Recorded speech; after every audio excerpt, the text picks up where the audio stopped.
Boa tarde a todos e a todas.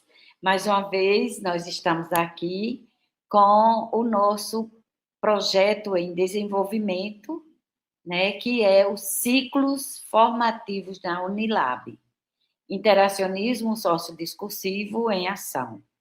É um projeto de extensão que é desenvolvido pela Unilab e pela UFC por intermédio do grupo de pesquisa GEPLA, que é Grupo de Pesquisas em Linguística Aplicada, Ensino, Aprendizagem de Língua, que é o nosso foco, e formação de professor. E neste projeto em desenvolvimento, estamos apresentando o quadro teórico do interacionismo sociodiscursivo a partir de uma grande pergunta: quais são as contribuições do ISD para a sala de aula da educação básica, no Brasil em particular?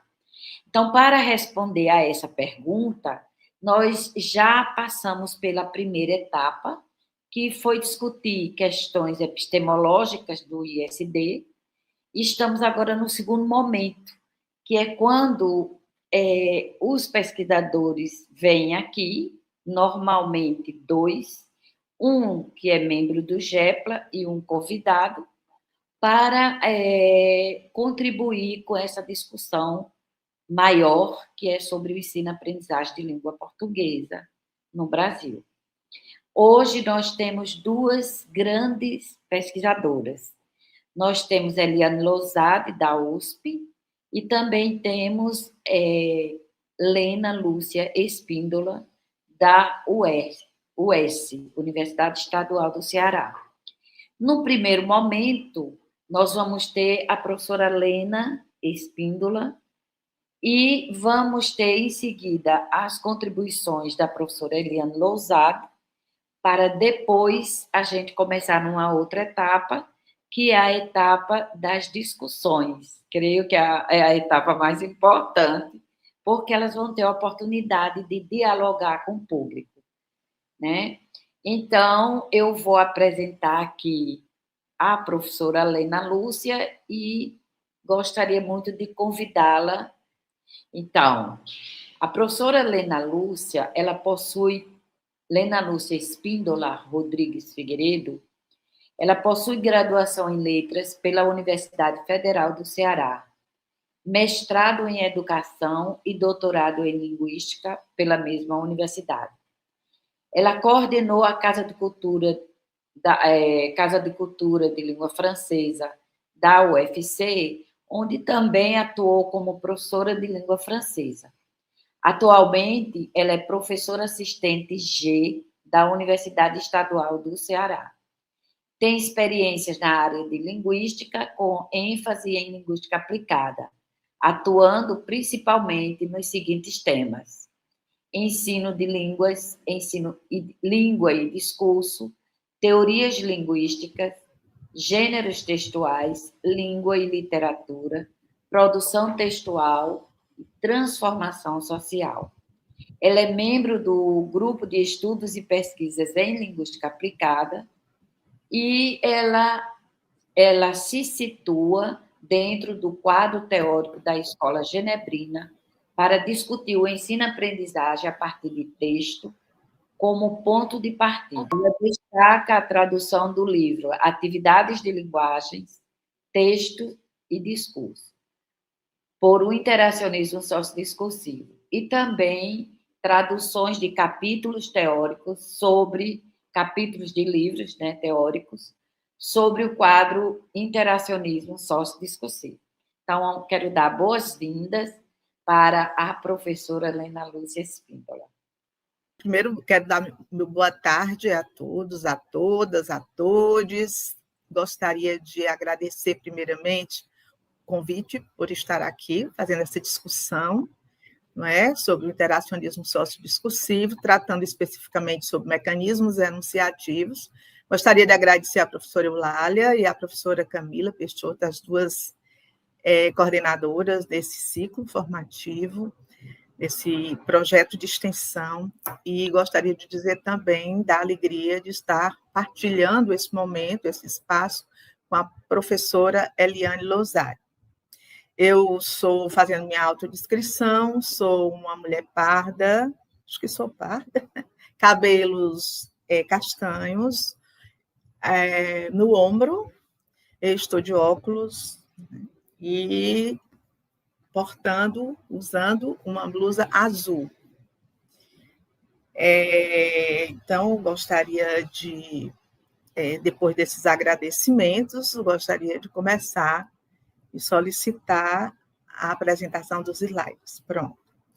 Bom, então, como eu disse, como nós falamos, o tema mecanismos enunciativos, né, nesse ciclo formativo da Unilab, interacionismo sociodiscursivo em ação, uma promoção da Unilab, Bibi e Vepla, e que tem aqui nesse projeto a coordenação da professora doutora Eulália Velha Lúcia Fraga Lercan e a professora doutora Camila Peixoto. Bom, então, nossa fala ela vai ser dividida em 3 momentos. Achamos importante trazer, no primeiro momento, analisar um pouco essa questão da ação de linguagem, com esse termo linguageira, que eu acho, assim, de um sentido, do ponto de vista, quando se pensa em linguagem, em ação, então a palavra linguageira traz esse sentido de atividade, de ação muito forte, então é semiotizada de uma maneira bem especial. Então, segundo o ISD, toda produção textual se desenvolve a partir de uma atividade social, bem como de uma intertextualidade. Como nós vamos trabalhar com análise textual, análise de texto, tão importante a gente trazer essa noção de texto, né, de produção textual, e aí, a partir daí, a gente já tem 2 coisas fundamentais, né, 2 noções fundamentais. A de produção textual como atividade social, né, ela se desenvolve a partir de uma atividade social, bem como de uma intertextualidade, né, vai buscar modelos, paradigmas que estão no intertexto, né, no arquivo que, segundo o ISD, ele vai chamar de intertexto.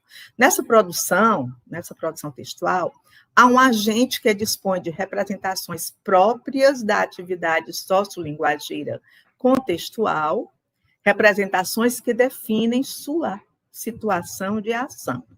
E essa ação, isto é, essa intervenção, então essa ação é uma intervenção, constitui uma ação de linguagem que nós chamamos de linguageira, não é?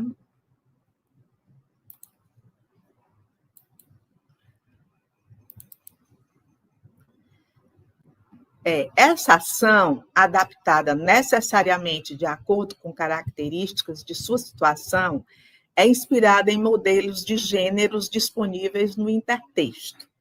E o produto dessas decisões, como nós já falamos na questão dos gêneros que estão arquivados, né, no intertexto, e o produto dessas decisões de empréstimo e de adaptação é, então, um texto empírico. É o que nós vamos chamar de texto empírico, singular, porque é produto, tem uma identidade, né, singular por sua constituição autoral. Essa ação, 2 aspectos são extremamente relevantes à conceitualização da ação linguageira. O primeiro aspecto é que ela é uma unidade psicológica. E o segundo é que é um processo de tomada de empréstimo, né? Como nós já vimos, que é uma tomada de empréstimo ao intertexto. Portanto, a ação linguageira se materializa numa unidade comunicativa que é o texto empírico, né? Então, é importante essa concepção, essa conceitualização do que seja um texto empírico, né? Do que seja uma produção textual.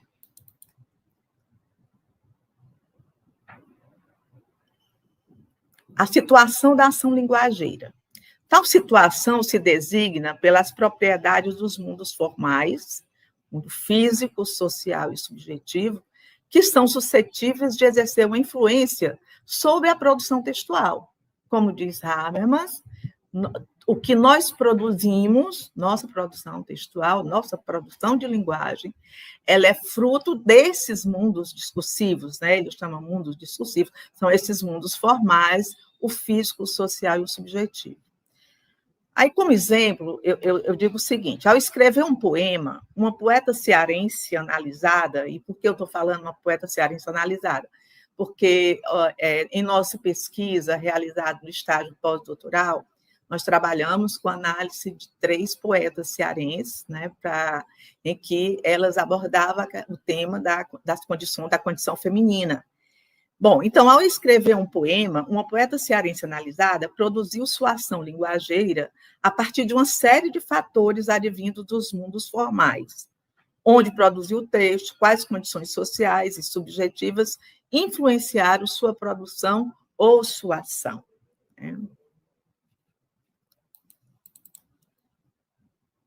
É importante distinguir a situação da ação de linguagem, né, a ação linguageira, em ação externa, isto é, as características dos mundos formais, tais como uma comunidade de observadores poderia descrevê-las, e a situação de linguageira interna ou efetiva, isto é, as representações desses mesmos mundos, tais como o agente, o produtor, as interiorizou.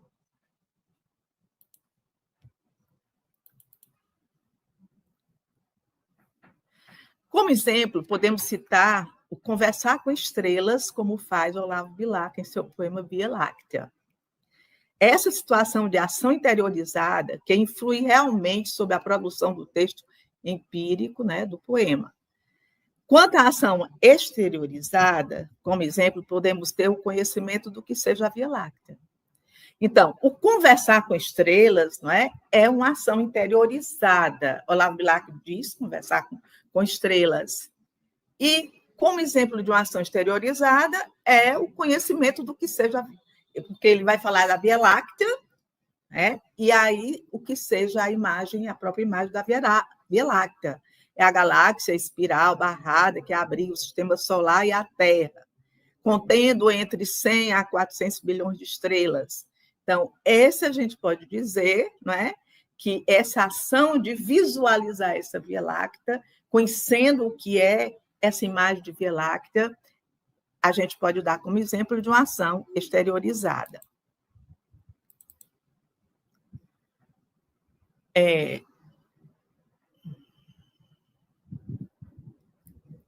Então, eu trago aqui, só rapidinho, para a gente ver esse poema do Olavo Bilac, Via Láctea, está no soneto, é o soneto 13.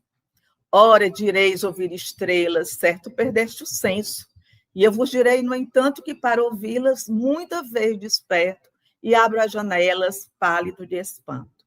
E conversamos toda noite, enquanto a Via Láctea, como um palho aberto, cintila, e ao vir do sol, o saudoso em pranto, ainda as procuro pelo céu deserto.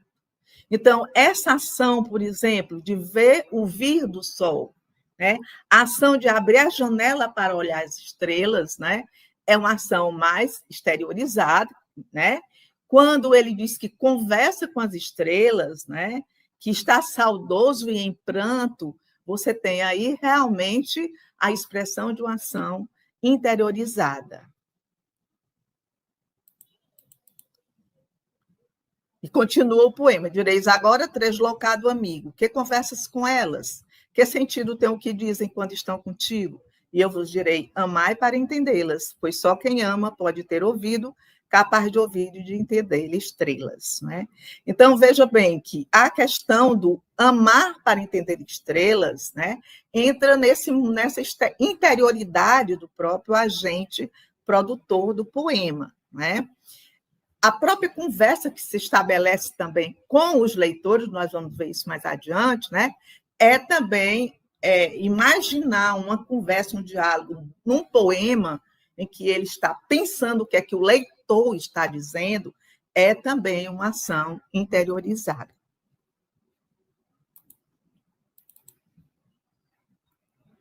Metodologicamente, a partir das informações referentes à situação de ação interna, não podemos formular senão hipóteses sobre a situação efetiva do agente.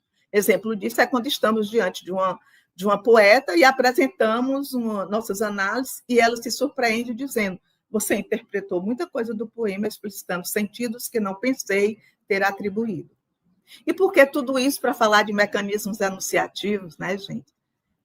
Aí alguém deve estar pensando, e aí, ela vai falar sobre os mecanismos enunciativos? Tudo a ver, né? Nessa concepção de produção textual e de ação linguageira, é uma ação linguageira.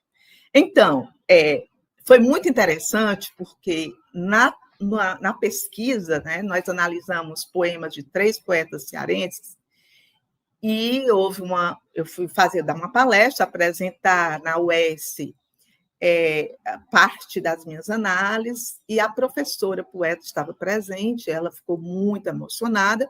No final da minha apresentação, ela disse: poxa, Lena, você viu coisas que eu não imaginava que eu pudesse, digamos assim, propiciar essa visão. Quer dizer, ela mesma não, no seu mundo interiorizado, ela não tinha a percepção de outras coisas que eu, lendo o poema dela, tive, né? Então, você vê que essa questão da interiorização, ela vai do produtor ao receptor, né, da mensagem ou do texto produzido. Portanto, as relações entre uma situação de ação e um texto empírico não podem jamais apresentar um caráter de dependência direta ou mecânica. Primeiramente, pelas razões aqui expostas, e em seguida, porque mesmo que se dispusesse de um conhecimento exaustivo da situação de ação interiorizada pelo agente, esta situação não permitiria de forma alguma prever o conjunto das características do texto empírico produzido.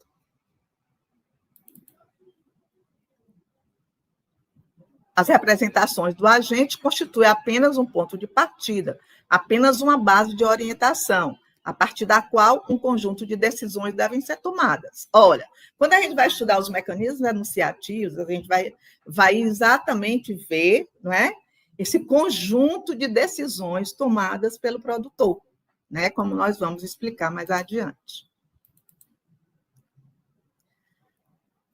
E aí passamos, por exemplo, também para trabalhar com os mecanismos enunciativos, nós temos que trazer também a ideia de arquitetura interna dos textos.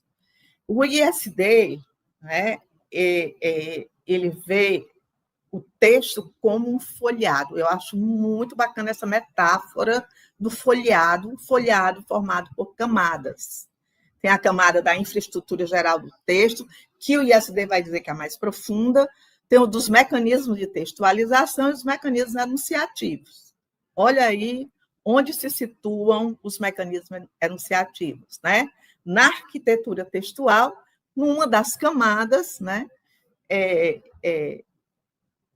Que é a terceira camada que a gente está colocando aqui. É uma distinção de níveis de análise que corresponde à necessidade metodológica de desvendar a trama complexa da organização textual. Aí você desvenda a trama da organização textual. Por exemplo, quando você vai fazer a análise da organização temática, é claro que você vai situando aquilo que é a ideia principal, a ideia secundária. Então, essa hierarquização, ela existe, né, nessa constituição textual, né? A lógica de superposição das camadas se baseia na constatação do caráter hierárquico, ou pelo menos parcialmente hierárquico, de toda a organização textual. Existe uma camada mais profunda, existe aquela que é mais linear, está mais na linearidade, tem a outra que é mais configuracional, que é o caso dos mecanismos enunciativos, né? São mais configuracionais, não depende de nenhuma de sequência, tanto de linearidade.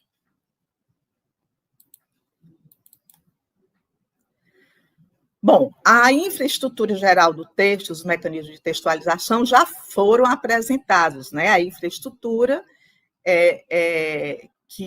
em que você trabalha o plano geral do texto, os tipos de discurso, né? Que o texto comporta, né? E os mecanismos de textualização, onde nós vamos estudar, eles são articulados à linearidade do texto e onde nós estudamos os mecanismos de conexão, de coesão nominal e de coesão verbal. E aí nós temos, finalmente, a terceira camada, que é dos mecanismos enunciativos, parecem ser pouco dependentes da linearidade do texto, né? A distribuição das modalizações, por exemplo, como nós vamos ver, e a Eliane vai bem explicar melhor, aprofundar as modalizações, é quase essa linearidade, né, essa distribuição, é quase independente da progressão do plano de texto. Então, são consideradas mais diretamente relacionadas ao tipo de interação que se estabelece entre o agente produtor e seus destinatários, né? E aí eu digo assim, quando eu estou trabalhando com os meus alunos, eu gosto de trabalhar os mecanismos enunciativos, sobretudo como professora de literatura e de língua francesa, poema, conto. Então, sobretudo nos poemas, gosto muito de trabalhar, né, explicitando a questão dessa interação que se dá, né, entre o produtor textual, né, e leitores, né, e interlocutores, então, destinatários. Então, é interessante, os mecanismos enunciativos nos possibilitam demais analisar, não é, essa questão, inclusive questões ligadas aos mundos formais sobre os quais nós já apresentamos, físico, subjetivo e social. Então, tomemos a primeira estrofe do poema de Olavo Bilac. Ele diz: ora direis ouvir estrelas, certo perdeste o senso. E eu vos direi, no entanto, que para ouvi-las, muita vez desperto e abro as janelas pálido de espanto. Então, vejamos. Quem é responsável pelo que é enunciado? Que voz é essa? De que forma esse responsável é representado no texto? Com quem ele conversa no texto? Com quem ele diz conversar no texto? Então, o que é que a gente percebe? Ele conversa no texto, imaginando que está conversando com leitores, com destinatários, que ele fala, e aí pelos verbos, direis, ora direis ouvir estrela, certo perdeste o senso? Então, ele imagina, está aí aspiado, que o leitor, a leitora, quem sabe, que está, aí realmente está no plural, são leitores, estão realmente conversando com ele sobre a ação linguageira que ele explicita aqui de conversar com as estrelas. E eu vos direi, no entanto, que para ouvi-las, muita vez desperto e abro as janelas pálido de espanto. Né? Então, veja que com quem ele conversa. Conversa, na realidade, ele está imaginando um diálogo conversando com leitores.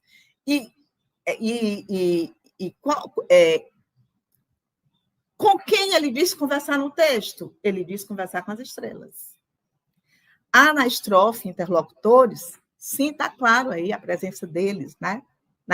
No diálogo imaginado pelo Olavo Bilac. E como são representados? Olha, veja bem, os verbos na segunda pessoa do plural, marcadores da presença do interlocutor, né? As pessoas com quem o poeta se diz falar, conversar. Que aspectos valorativos podemos atribuir à palavra certo? Certo. Certamente. Olha o valor de um certamente. Né? Perdeste o senso. Olha a modalização, perdeste o senso. Né? Utilizando um verbo, né, em que exprime uma ação de perder o senso, e que, ao mesmo tempo, modaliza o que é um poeta, o que é o poeta, nesse caso, o poeta Olavo Bilac, né? A expressão temporal, muita vez, que dá uma progressão de força, a repetição da ação, pálido de espanto também também uma modalização. Então,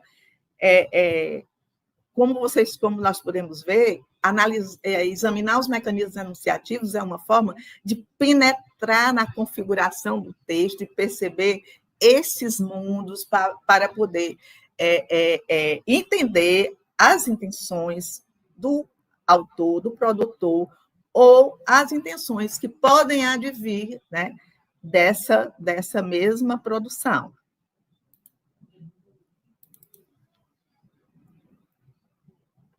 Esses mecanismos enunciativos que funcionam nesse último nível, né, na camada que é o último nível, contribuem mais claramente, mais claro do que os anteriores, os precedentes, para a manutenção da coerência pragmática, como eu já disse, né, dessa interação que se dá,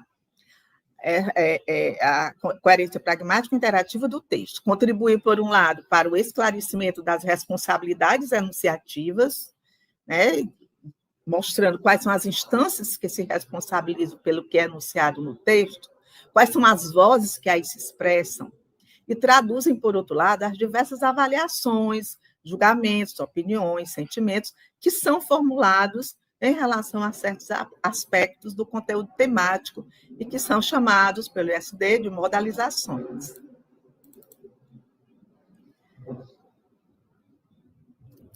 Eles visam, esses mecanismos, né, mais diretamente a orientar a interpretação do texto por seus destinatários.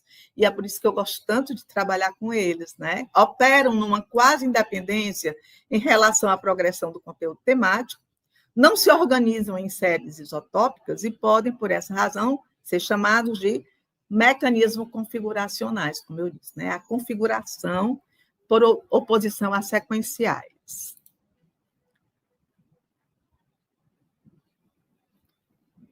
Responsabilidade enunciativa, vozes, né? Combinei com a Eliane Losada, que a gente poderia trabalhar, como eu trabalho muito mais com vozes, né? Eu poderia reforçar mais a questão das vozes, né? O autor ou o agente produtor do texto assume ou se responsabiliza em relação ao que é enunciado ou pode atribuir explicitamente essa responsabilidade a terceiros. Veja que no poema do Olavo Bilac, ele assume a presença da primeira pessoa do singular, do eu, né? Um eu lírico, um eu poético, que assume a responsabilidade do que é dito, né? Então, às vezes, ao passar essa atribuição da responsabilidade enunciativa, ele pode fazer através de fórmulas do tipo segundo fulano, né? Alguns pensam que, etc. A identificação das responsabilidades enunciativas constitui, no entanto, um problema bem mais complexo. Produzindo seu texto, o autor cria, na verdade, automaticamente um ou vários mundos discursivos. Isso que eu dizia para vocês. Por isso eu trouxe a noção lá, né, de ação linguageira, que são frutos exatamente desses mundos discursivos, né? Cujas coordenadas, mundos discursivos, cujas coordenadas e cujas regras de funcionamento são outras e não as do mundo empírico no qual está mergulhado. E então, a partir desses mundos virtuais, e mais especificamente a partir das instâncias formais que os regem, que são distribuídas e orquestradas as vozes expressas no texto. Então, diferentes vozes são suscetíveis de se exprimirem num texto. Elas podem ser reagrupadas em 3 subconjuntos. A gente pode encontrar a voz do autor empírico, né, como a gente encontrou a voz do eu poético do Olavo Bilac no poema Ora Direis Ouvir Estrelas, certo, perdeste o senso, né, que é Via Láctea, o título. As vozes sociais, isto é, as vozes de outras pessoas ou instituições humanas exteriores ao conteúdo temático do texto, nós vamos ver isso aí, o que é, as vozes de personagens, isto é, as vozes de pessoas ou de instituições diretamente implicadas no percurso temático. Esses 3 tipos de vozes nós podemos encontrar no texto. Então, essas vozes podem estar implícitas, não sendo traduzidas por marcas linguísticas específicas, elas só podem ser inferidas na leitura do texto. Em alguns casos, no entanto, essas vozes são explicitadas por formas pronominais, eu, nós. Essas vozes são explicitadas por formas pronominais, por sintagmas nominais, né? O dono da casa, ou ainda por frases ou segmentos de frases. Vejamos a segunda estrofe do poema de Bilac. E conversamos toda a noite enquanto a Via Láctea como um palho aberto cintila. E ao vir do sol saudoso em pranto, ainda as procuro pelo céu deserto. Como agora essa voz do autor empírico ou do eu lírico é representada? Veja que ele saiu do eu para uma pluralidade na voz, se somando e se integrando às estrelas. E conversamos toda a noite, enquanto a Via Láctea, como um palho aberto, cintila. Ele fala, mas ele inclui na ação linguageira quem? As estrelas também. Olha a ideia de ação linguageira que bem entendida nessa. E ao vir do sol, saudoso em pranto, ainda as procuro pelo céu deserto. E aí, quando a ação é só dele, atribuída a ele, a voz é só dele, é o eu, né? Que a gente distingue desinencialmente a partir do verbo procuro, eu procuro. Como agora essa voz do autor empírico, do eu lírico, é representada? Já disse. É representada pela voz pluralizada na desinência do verbo, uma voz que expressa uma ação linguageira em que um eu se integra com as estrelas. Conversamos. E também pela desinência verbal, expressando na primeira pessoa o eu lírico, como eu disse, procuro, né?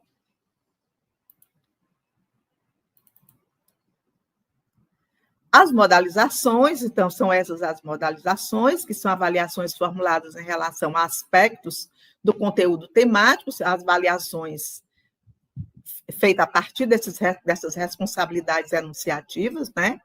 Então, eu deixo que a Eliane mais aprofunde, são os 4 tipos que, no interacionismo, nós desenvolvemos, as modalizações lógicas, as deônticas, as apreciativas e as pragmáticas, não é? Nós chegamos à conclusão que fica difícil a gente falar de vozes, não falar de modalizações, ou falar de modalizações e não falar de vozes, uma vez que são integradas, né? Mas, para efeito só metodológico, nós resolvemos, né?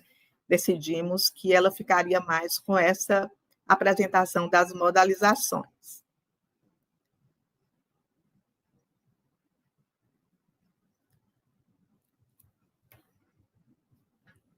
Eu vou deixar também mais uma explicação sobre as modalizações, eu deixo para a Eliane, né, mostrando quais são os elementos linguísticos discursivos que vão expressar essas modalizações, né, segundo o ISD. E aí eu trago de novo aqui 2 estrofes do poema do Olavo Bilac, quando ele diz: direis agora, translocado amigo, que conversas com elas, que sentido tem o que dizem quando estão contigo? E eu vos direi, amai para entendê-las, pois só quem ama pode ter ouvido capaz de ouvir e de entender estrelas. Né? Então, o que é que a gente percebe nessas 2 estrofes também? Há o jogo de vozes que se continua. Né? Direis agora, translocado amigo, ele fala com, né, com o que a gente entende que é o interlocutor, um possível os leitores, né, do poema, que sentido tem o que dizem quando estão contigo? Inclusive, quando ele usa o modalizador translocado, né, ele está trazendo, ao mesmo tempo, uma voz social, né? Ele está dizendo que é a voz do leitor, do destinatário, mas que termina sendo uma voz social, porque o que as pessoas pensam de uma produção poética? Né? Eu me lembro que um professor uma vez disse para mim, na prova do vestibular não pode haver poemas, porque ninguém sabe onde está a cabeça do poeta quando ele escreveu o poema. Né? Então, toda essa questão de modalizar, né, o poeta como translocado, né, que está vendo coisas, né? Então, ele traz aqui no poema dele como uma voz social. Na realidade, a voz dos leitores, quando ele dá voz aos leitores, é, sim, a voz social. E aí, que há mais? E ele termina na subjetividade, atribuindo, ele diz, E eu vos direi, amai para entendê-las, pois só quem ama pode ter ouvido, capaz de ouvir e de entender estrelas. No final, a gente vê bem a questão do mundo subjetivo, da ação interiorizada aqui, o poeta trazendo a questão a relação entre amor e entender. E quem sabe, em vez de estrelas, entender as pessoas, né? Só entendendo, só podemos amar quando entendemos as pessoas, ou só podemos entendê-las quando as amamos, né?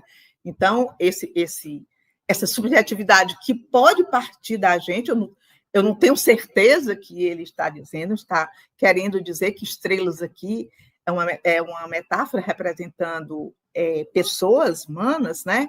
Mas eu posso colocar como um pressuposto de compreensão, né?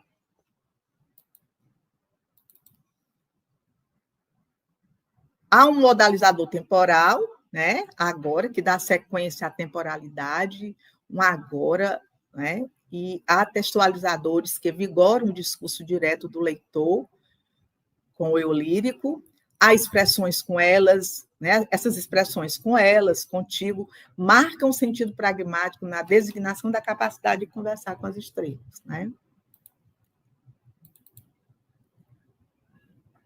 Bom, a terceira parte eu vou correr, né? Porque meu tempo está quase se extinguindo. Só trazer um pouco, só a título de informação, né? Sobre meu trabalho de pesquisa no meu pós-doutorado, né? O título da minha pesquisa, Vozes de Mulheres, o discurso da condição feminina na poética cearense. Então, essa pesquisa foi baseada, né, assentada na mesma base teórica do interacionismo sociodiscursivo. Eu fiz análise, sobretudo, das vozes, dos poemas das poetas cearenses. Escolhemos, né, 3 poetas cearenses que tratavam da questão da condição feminina em seus poemas. E aí nós trouxemos para analisar, e para apresentar aqui eu trouxe só uma categoria de análise, porque nessa pesquisa eu trabalhei também com a análise a partir da gramática funcionalista da Maria Helena de Moura Neves, que, quando ela trata da questão do advérbio como modalizador, né? Mas eu trago aqui a questão das vozes, mais precisamente relacionada com o interacionismo sociodiscursivo. Então, examinamos na arquitetura de cada texto e análise a responsabilidade anunciativa, explicitando as vozes que protagonizam o discurso dos textos como agentes da ação linguageira.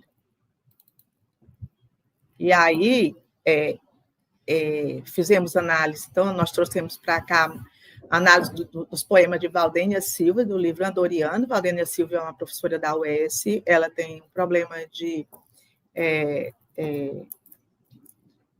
problema visual, né? E ela é uma grande professora, uma grande poeta, né? Então, a gente faz comentários sobre ela, e eu trouxe 3 poemas, vou só ler 2, e 1 eu vou dizer como é que ficou a análise, né? Então, um dos poemas foi esse, Grito. Se ainda tenho direito ao grito, com toda a força dos meus pulmões, eu vou gritar não às teias da opressão. Agora, para vocês perceberem essa questão do não aí, né? Da negação nesse momento aí de dizer, gritar não às teias da opressão.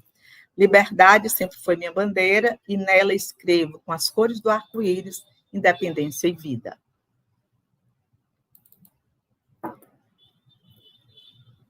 E aí aqui é a análise que eu faço da responsabilidade anunciativa. Depois eu vou deixar, eu vou passar porque o tempo está aí se extinguindo. Vamos para o outro poema, que foi análise do poema Feminina, né? Feminina, o próprio título já traz para nós, né, uma sugestão de pressuposição de interpretação. Ela diz: se pudesse, hibernaria para me poupar dos absurdos do mundo. Já pensei em me tornar uma eremita para fugir de quem me suga as melhores energias.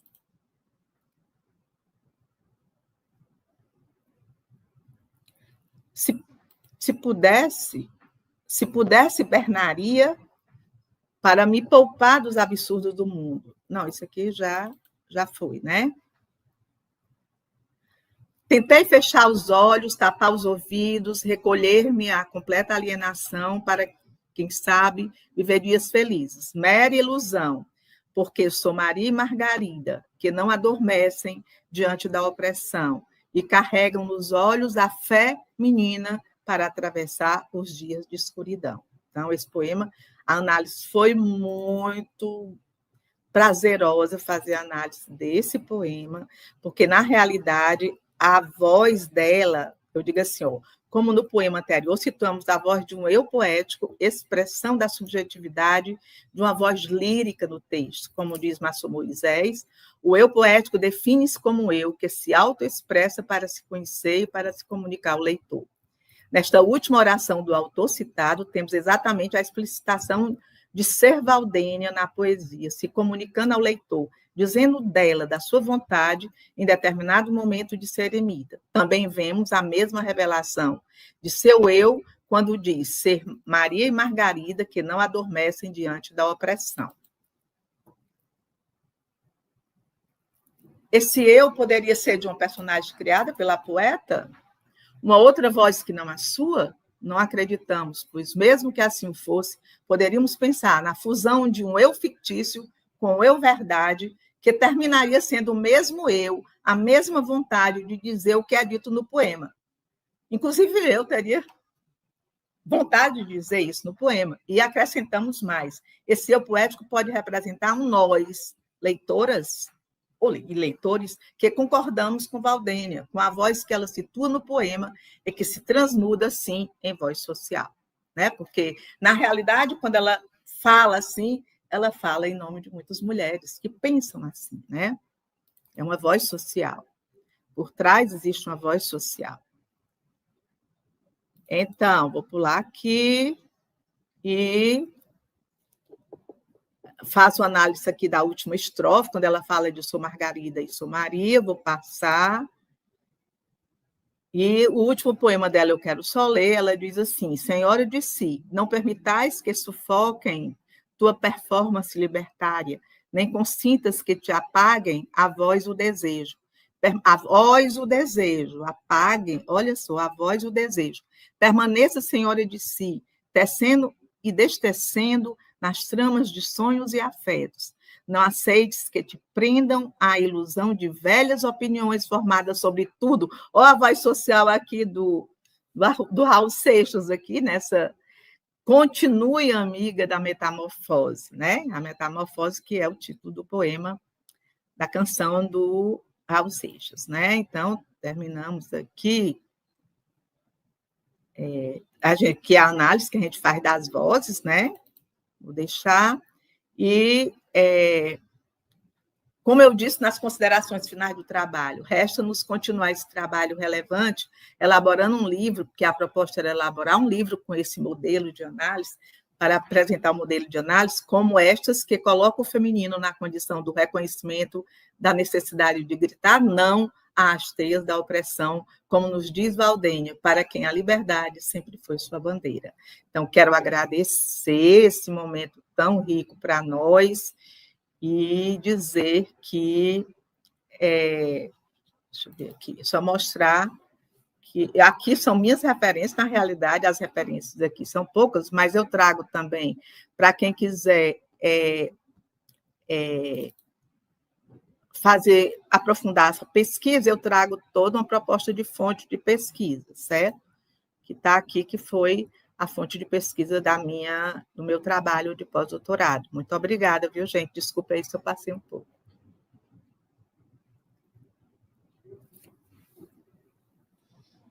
Muito obrigada, Lena. O tempo está perfeito, foi muito bom. Tá? As suas contribuições também. Gostei muito, você trouxe aqui o texto literário, né? É bom demais, muito bom. Então, nós temos muitas participações, temos perguntas e temos também, observações que foram feitas, né? Então, o que a gente vai fazer? Agora eu apresento a segunda parte, vou convidar a professora Eliane Lousada, e ao final a gente faz as perguntas, tá certo? Então, boa tarde, Eliane. É muito bom recebê-la aqui no nosso trabalho de formação de professores. Lembrando que este evento, porque é um evento, é um acontecimento, é um projeto também do grupo de pesquisa GEPLA. Inicialmente, a gente trabalhou questões epistemológicas, depois tivemos a primeira parte da análise desse quadro teórico, que foi a infraestrutura, com a presença da professora Antônia Coutinho, e hoje nós temos a presença de Eliane Lousade e também de Lena Lúcia, com os mecanismos enunciativos, que representam um nível de análise muitíssimo importante para nós. Então, Eliane Lousade, ela possui mestrado e doutorado em Linguística Aplicada e Estudo da Linguagem pela Pontifícia Universidade Católica de São Paulo. Ela também possui título de livre docência pela Universidade de São Paulo, é líder do grupo de pesquisa Alter e AlterEge, ambos do CNPq. Atualmente, ela é professora associada do Departamento de Letras Modernas da Faculdade de Filosofia, Letras e Ciências Humanas. Atua na área de estudos linguísticos, literários e tradutológicos, em francês. Atua também no PPG de Letras Estrangeiras e Tradução, também na USP. Ela foi professora de uma universidade no Canadá, que eu não quero dizer assim o nome da universidade, porque eu acho que vocês não vão gostar da minha pronúncia em inglês. Mas eu peço que ela, no início, comece dizendo no Departamento de Estudos Francês.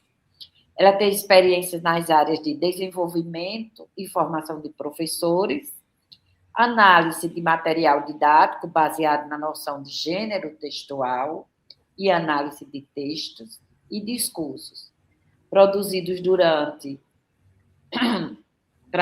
o trabalho educacional. Ela tem publicações científicas também nessas áreas, é coautora de livros didáticos em inglês e em francês, como língua estrangeira, mas também em português como língua materna.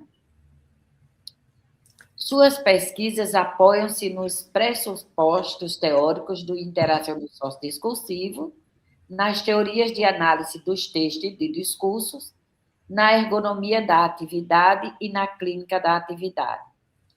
Ela foi coordenadora do GT de Gêneros Textuais e Discursivos da ANPOL e ela é membro do Conselho Científico na Agência Universitária da Francofonia. É com muito prazer, muito feliz de estar aqui com a Eliane, e você tem até 1 hora para fazer a sua apresentação. Muitíssimo obrigada, Eliane.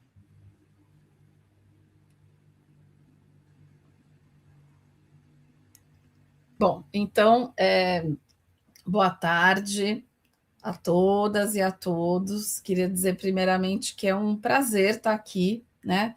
Queria agradecer muito o convite da Eulália e da Camila, parabenizar as duas pela iniciativa, né, desses ciclos formativos que focam, né, no quadro teórico-metodológico do interacionismo sociodiscursivo. Então, realmente parabéns, né, às duas por essa iniciativa. Né? Já avisei, né, várias pessoas que eu conheço, né, eu sei que fica gravado e acho que vai ser muito bom as pessoas poderem, né, contar com esse material sobre o ISD. Então, é um prazer estar aqui nessa tarde com vocês, prazer também dividir esse espaço com essa minha colega, Lena Lúcia, que já fez traduções, né, do ISD, e que é minha colega também no ensino do francês. Eu vou começar, né, a minha parte, sobre os mecanismos enunciativos. Vai ter coisas que a Lena já apresentou, mas eu vou falar mais um pouquinho, porque a gente fala de maneiras diferentes, às vezes das mesmas coisas, e isso, na verdade, acaba ajudando, né, a entender. E a gente combinou um pouco que ela focaria mais nas vozes e eu mais nas modalizações, mas acho que cada uma falou um pouco, vai falar um pouco de cada um desses aspectos dos mecanismos enunciativos. Uma coisa que a gente não combinou, mas deu muito certo, é que ela pegou textos literários e eu vou mostrar para vocês textos da esfera jornalística. Eu vou começar a compartilhar aqui os meus slides. Enquanto eu compartilho, só vou contando para vocês que eu estou vestindo uma camisa preta, tenho cabelos castanhos, na altura dos ombros, e sou bem branquinha, principalmente agora, sem tomar sol nos últimos tempos. Bom, então vamos lá.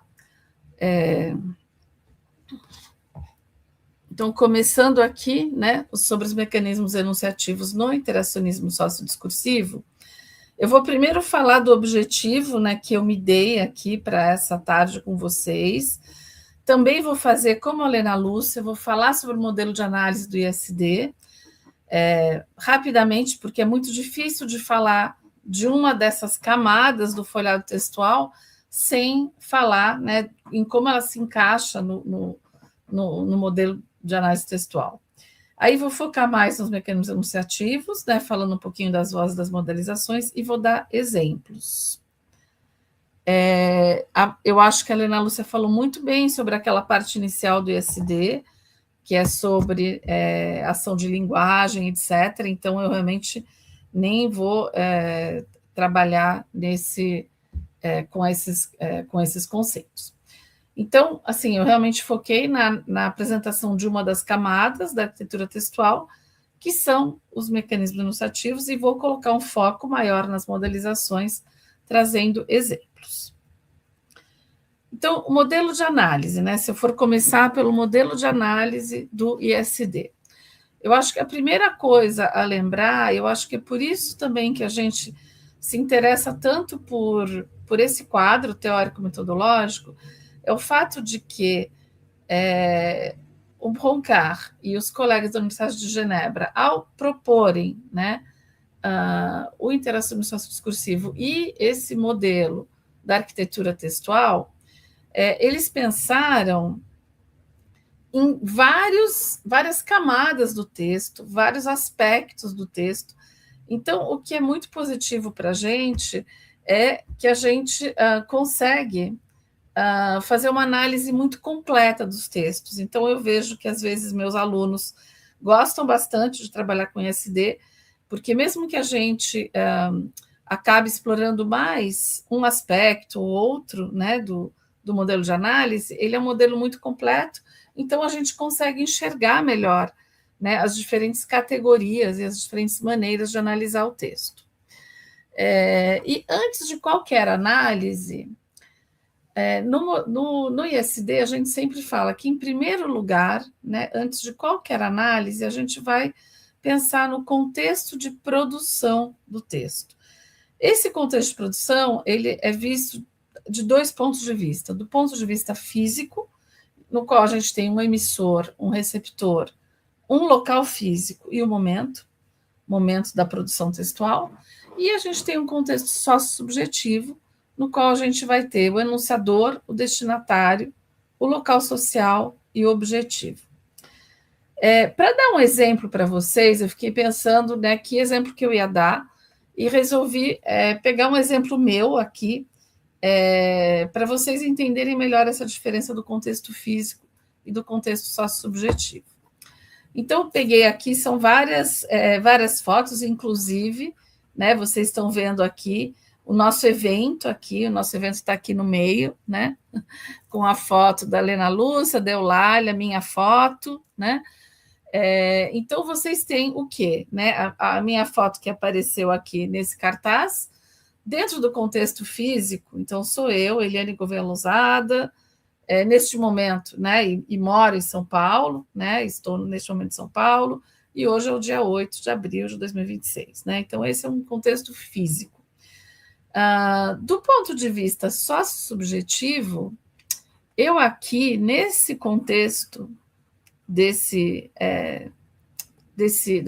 aula, desse curso de hoje, dessa live de hoje, eu estou falando como uma professora pesquisadora, como a Eulália me apresentou, que estou falando do ponto de vista aqui de alguém que conhece o interacionismo sociodiscursivo, que vem trabalhando com essa linha teórica há muitos anos, e que agora está aqui para apresentar, né, uma camada, né, do folhado textual, ou seja, os mecanismos enunciativos.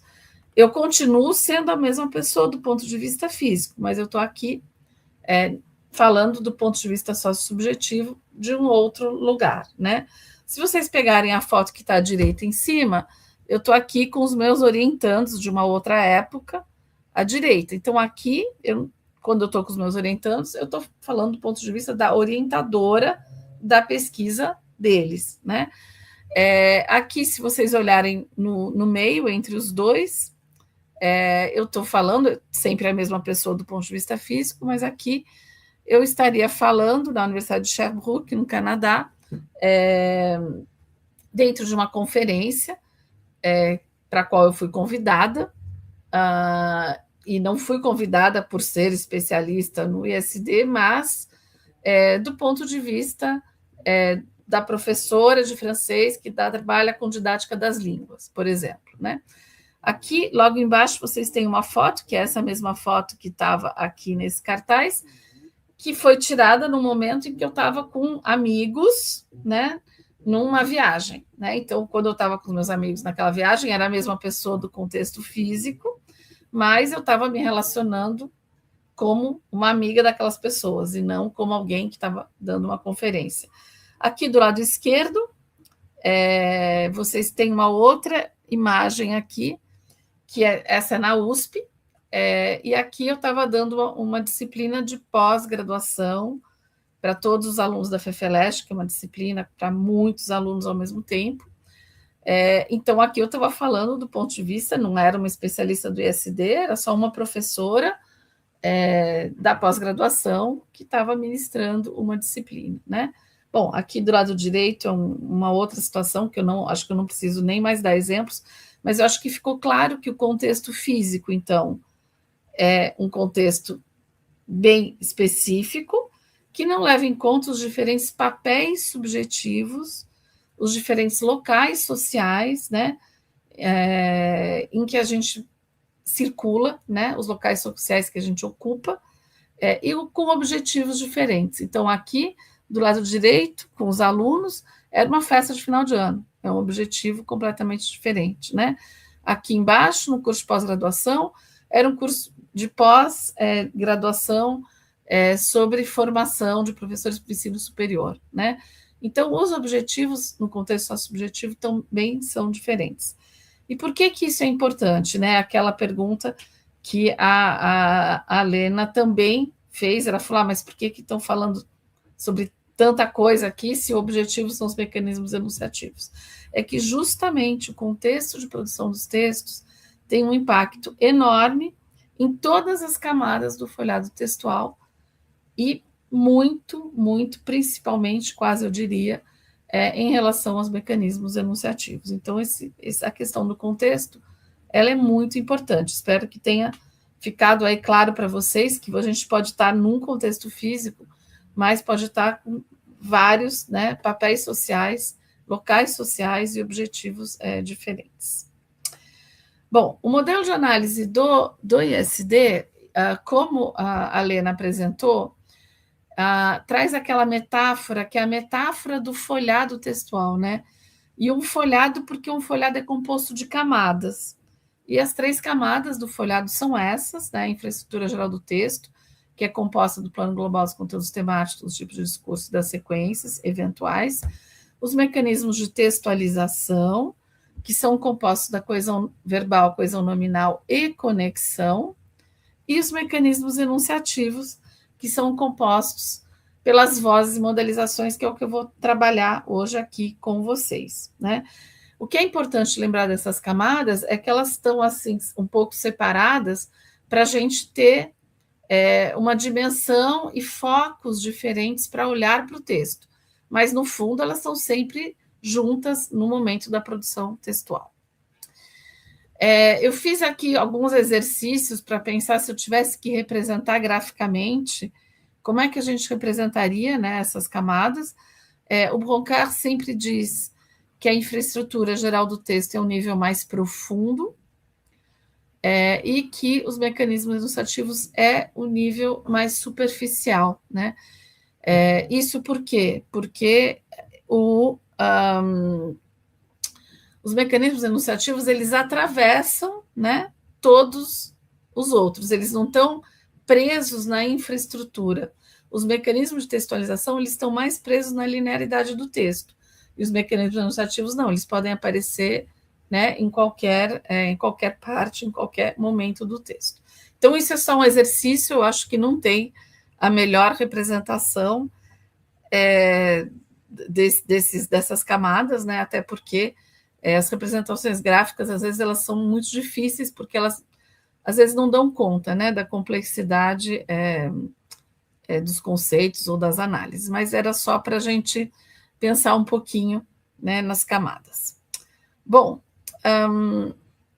abordando especificamente os mecanismos enunciativos, como a Lena Lúcia já falou, né, o Broncar ele vai pensar na questão das vozes a partir de 3 instâncias que assumem, né, essas vozes do texto. A primeira instância é do próprio autor empírico, que procede da pessoa que está na origem do texto, vozes dos personagens, que são vozes de seres humanos ou entidades humanizadas, né? Por que entidades humanizadas? Porque nas fábulas, por exemplo, a gente tem animais que falam, né? E que estão implicados nos acontecimentos como agentes, e as vozes sociais, que são procedentes de personagens, grupos ou instituições sociais que não intervêm necessariamente como agentes, mas que são mencionados como instâncias externas. Então, essa é a primeira grande subdivisão que o Broncar faz em relação às vozes, mas ele vai dizer também, isso como outros, né, teóricos da análise do discurso, que as vozes podem ser vozes indiretas, que aparecem muito no discurso interativo dialogado, que é o famoso discurso direto, e podem ser indiretas também, que aparece com os verbos do dizer, né, e o discurso segundo, né, segundo fontes seguras, né, por exemplo. E o Broncar vai falar também que existem as vozes explícitas, que estão claramente identificáveis no texto, por exemplo, Ducrot foi um teórico que analisou bastante essas vozes explícitas, né, essa polifonia, né, explícita, que está marcada por sinais gráficos, por exemplo, como as aspas, ou por esses verbos do dizer, ou pelo discurso segundo, ou por marcas como travessão, né, para indicar que tem um discurso direto, né? E ele comenta também, o Broncar, as vozes implícitas que podem ser inferidas por milhões de outras formas, né?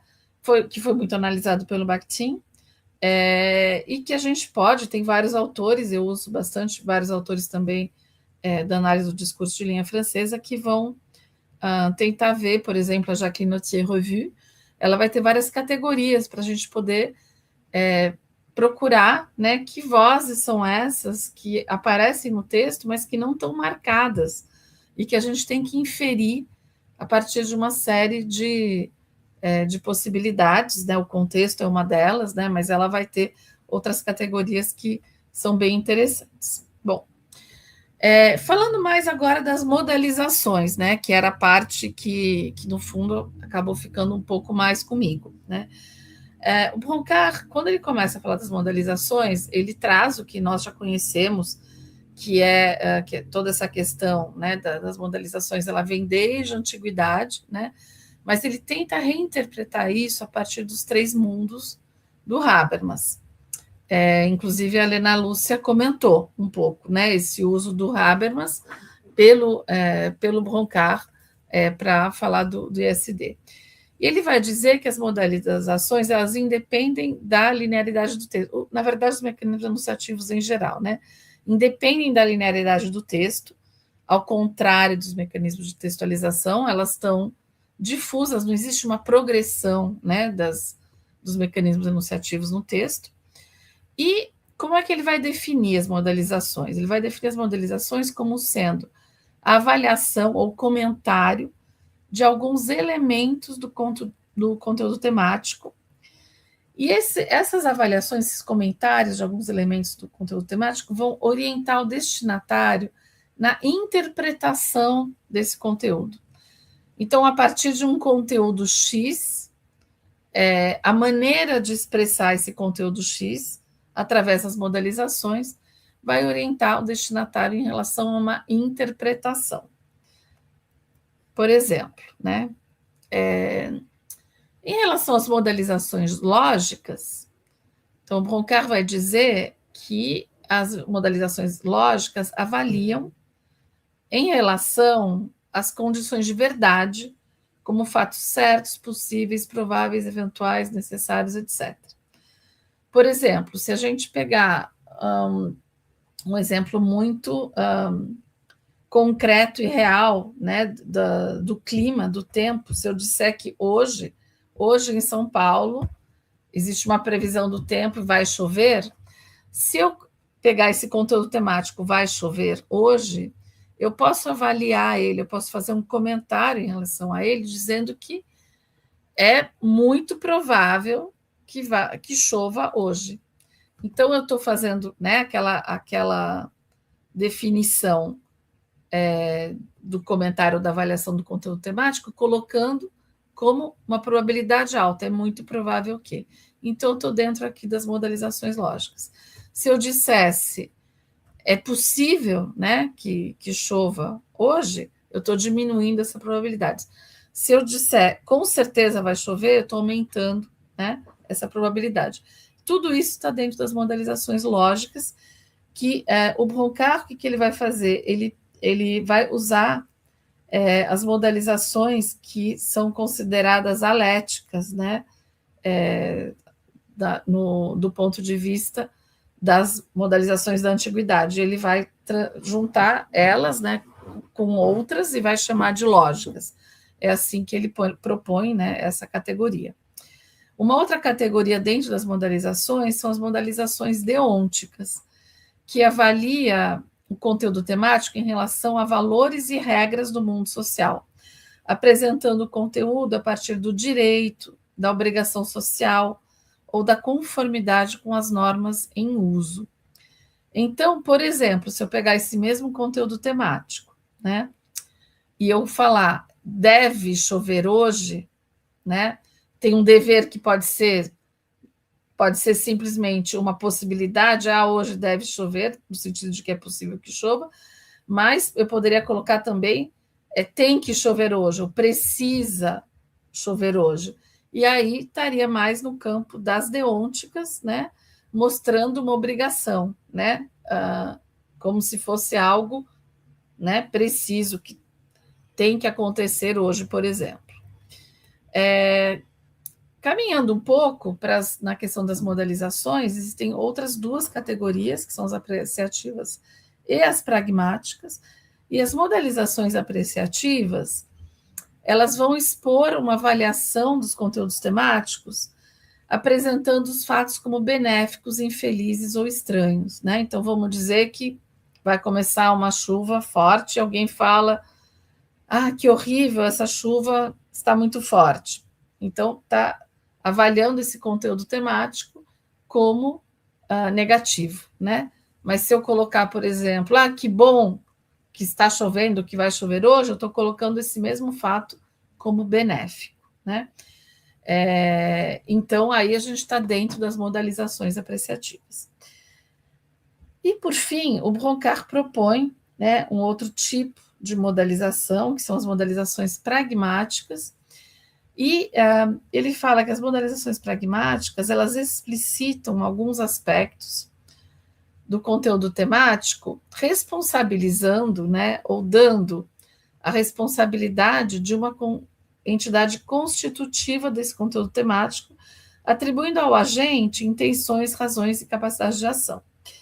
Essas modalizações, elas são geralmente bem mais difíceis da gente identificar, até porque elas foram propostas realmente pelo Broncar. Existem outros autores, todas as outras modalizações, né, lógicas, deônticas e as apreciativas, a gente consegue ler outros autores, né, para ter mais exemplos e para saber melhor como avaliar, a gente pode encontrar os autores que falem delas.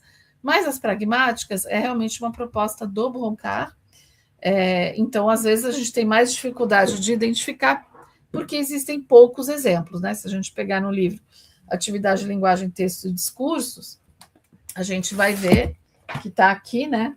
Naquela primeira versão, a gente vai ver que são, na verdade, são poucos os exemplos para a gente poder identificar realmente esse tipo de modalização. Mas essas modalizações, elas são marcadas linguisticamente. E o Broncar, ele vai colocar alguns marcadores linguísticos que vão nos ajudar a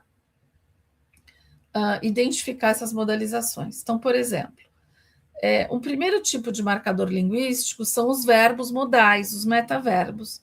Por exemplo, querer, dever, poder, ser necessário, né? Mas também desejar, gostar de, ser obrigado a, né? Então, todos esses verbos, a gente pode olhar para esses verbos e ver, né, se esses verbos estão querendo expressar, às vezes, uma modalização lógica, às vezes uma modalização deôntica, acontece muito com dever e poder, às vezes uma modalização apreciativa, que acontece muito com desejar, gostar de, né?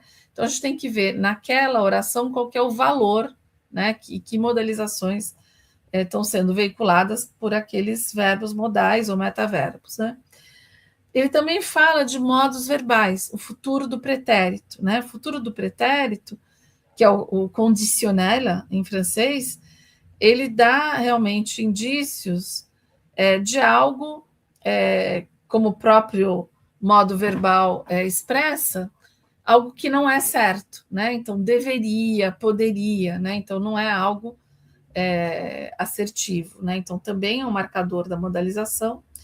E ele fala também das orações impessoais. É provável que, é possível que, é lamentável que, sem dúvida que. Todos esses marcadores, por exemplo, é provável que, é possível que, vão mostrar as modalizações lógicas, sem dúvida que também. É lamentável que já vai mostrar as modalizações apreciativas, né? Então, a gente não encontra modalizações em todas as orações. Então, esses marcadores, eles dirigem um pouco o nosso olhar para a gente poder ver a questão, né, das modalizações. Então, até agora, eu falei bastante, assim, apesar de eu ter dado aquele exemplo, né, da questão da vai chover hoje, eu, na verdade, fiz uma apresentação mais teórica até agora. E agora eu vou passar para uma parte em que eu vou trazer exemplos, né? E com os exemplos eu espero que fique mais claro para vocês toda essa questão das modalizações. Vai ter um pouquinho sobre as vozes, mas eu trouxe mais as modalizações. Então, como eu falei, a gente não combinou, né? Eu e a Lena Lúcia, mas ela trouxe exemplos que são da esfera literária e eu trouxe exemplos de gêneros da esfera jornalística. E eu trouxe para vocês o que eu fiz. Eu falei, bom, eu vou entrar no UOL, né? Então, eu entrei na página do UOL e fui olhando vários textos que estavam no UOL e escolhi 4 gêneros, né? Vocês sabem que se a gente pegar o site do UOL, como era com os jornais em papel, e que hoje a gente tem isso, né, nos sites, né, do UOL, sei lá, ou de qualquer outra outra agência de notícias como essa, a gente vai ter vários gêneros. E eu escolhi 4 gêneros para trazer aqui exemplos para vocês. Eu trouxe exemplos de notícia, exemplos de horóscopo, exemplos de previsão do tempo e exemplos de uma notícia, mas uma notícia da sessão de filmes. Então, eu vou começar aqui. Eu não trouxe, gente, o texto inteiro, né? Se a gente estiver trabalhando aqui, lembrando que a Eulália frisou bastante que o interesse desse curso é pensar na sala de aula, né? Como é que a gente daria a aula, né? Com esses, com os textos, com os gêneros e pensando no quadro do ISD.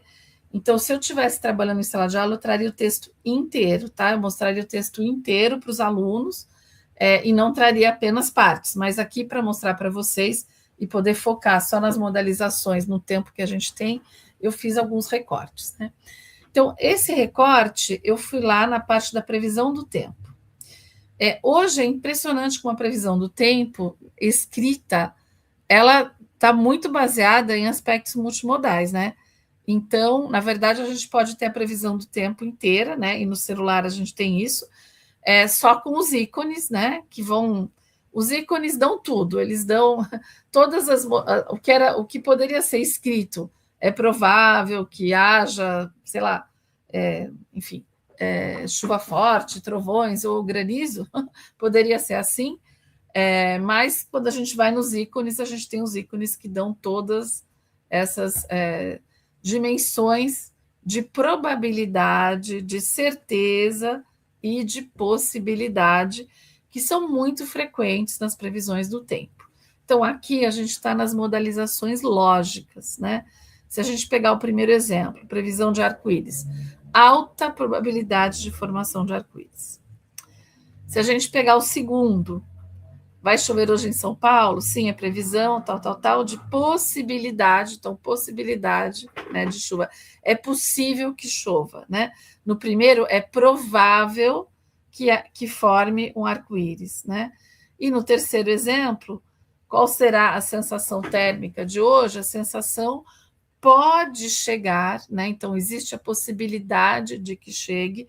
Então, aqui vocês têm o metaverbo poder, dando essa ideia aí realmente de possibilidade, né, em relação ao tempo. Se eu tivesse pego um vídeo, né, poderia ter trazido um gênero oral.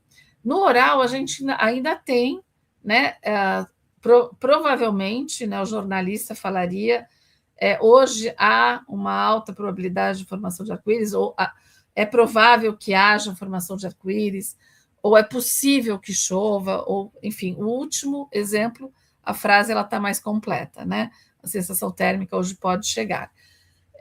Mas isso é só para dizer para vocês que essas modalizações elas podem estar marcadas de várias maneiras, né? Podem estar nos ícones, né? Podem estar num texto oral, vai estar mais realmente em todas aquelas marcações linguísticas, né, que eu falei. E aqui tem muitas nominalizações, alta probabilidade, 67% de possibilidade, né? Mas tudo isso dá ideias, então, sobre essas modalizações lógicas, né? Que a gente vai encontrar. Não é que só tenha essas modalizações na previsão do tempo, né? E também não é que na previsão do tempo existam só essas modalizações, é só um exemplo, como eu falei para vocês, os mecanismos enunciativos, eles não estão presos na linearidade do texto, então eles podem estar em qualquer texto e em vários locais diferentes, né, desse texto. Então, esse é o primeiro exemplo, né, sobre a previsão do tempo para as modalizações lógicas. Segundo exemplo, para as modalizações deônticas. Então, aí o que eu fui fazer? Eu fui falar, bom, eu vou procurar aqui nesse jornal, no UOL, né, modalizações deônticas, né? Li várias notícias, mas eu já achei que ia ser meio difícil de achar nas notícias, não é impossível, mas não achei. Então, eu falei, bom, vou olhar o horóscopo. E, de fato, no horóscopo, esse era o horóscopo, inclusive, desse mês, falando que para o signo de Áries, os arianos precisam ter cuidado para não se descuidarem da vida pessoal, etc. Né? Então, esse precisam ter, né, que expressa, então, uma obrigação, né, do ponto de vista social, está caracterizando aí uma modalização deôntica. Poderia ser também, os arianos devem ter cuidado, né? Poderia ser assim. E poderia também ser simplesmente do ponto de vista um pouco mais atenuado, né?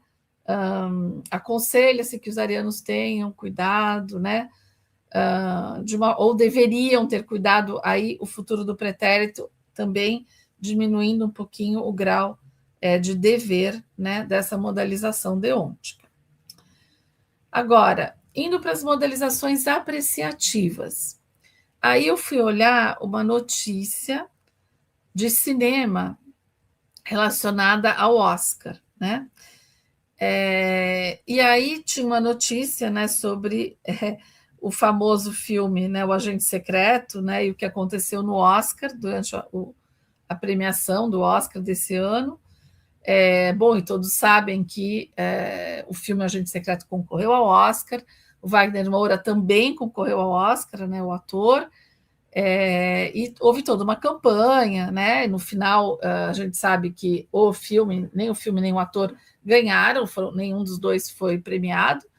E aí tem uma reportagem com ele, uma notícia, né? Sobre o pós-Oscar. E aí ele diz, já no próprio título, o título da notícia é esse: Wagner Moura diz sentir alívio com o fim da temporada de premiações. O sentir alívio já tem uma conotação assim apreciativa, né? E aí, como eu falei para vocês, hoje eu não trouxe o texto completo. Se fosse para trabalhar em sala de aula com os alunos, eu teria trazido o texto inteiro, inclusive com a sessão, o nome da sessão, né? Porque era filmes, aí dentro de filmes, Oscar, né? Então, como é que a gente chega nessa notícia? Eu teria trabalhado todas essas... como essa notícia ela se liga com o veículo inteiro, que é o UOL online. Mas eu escolhi algumas partes dessa notícia, porque eu fui olhar como é que estava toda a questão das modalizações apreciativas. Então, vamos ver aqui no primeiro parágrafo.